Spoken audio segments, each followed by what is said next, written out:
Le paradoxe du plus petit indéfinissable.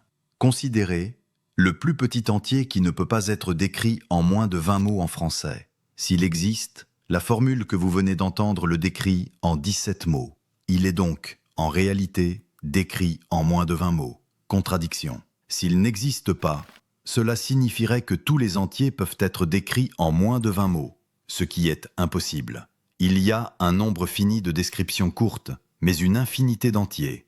Vous voilà pris entre deux impossibilités. Pourquoi est-ce si déroutant? Parce que la phrase tente de pointer un objet précisément en exploitant une propriété globale des descriptions, tout en s'incluant subrepticement dans l'ensemble qu'elle décrit. Plus vous essayez de désigner ce nombre, plus vous rendez votre désignation courte et efficace, et donc vous détruisez la propriété que vous vouliez utiliser pour le repérer. À l'inverse, si vous refusez de le désigner, vous tombez sur l'argument de comptage. Il n'y a pas assez de phrases brèves pour nommer tout le monde, donc certains entiers échappent forcément aux descriptions courtes.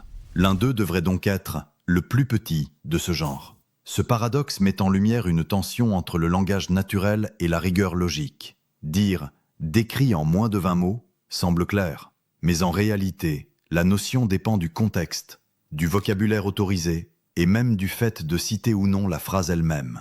Si vous fixez des règles parfaitement précises, un alphabet, une grammaire, un système formel, vous évitez l'ambiguïté, mais vous découvrez une autre limite. Vous pouvez prouver qu'il existe des entiers qui n'ont pas de description plus courte qu'eux-mêmes, sans pouvoir indiquer lesquels. La simple question « quel est le plus petit indéfinissable ?» devient alors non calculable. Vous tenez donc un miroir logique. Dès que vous tentez d'attraper ce nombre par les mots, il vous glisse entre les doigts, précisément parce que votre tentative est elle-même une description.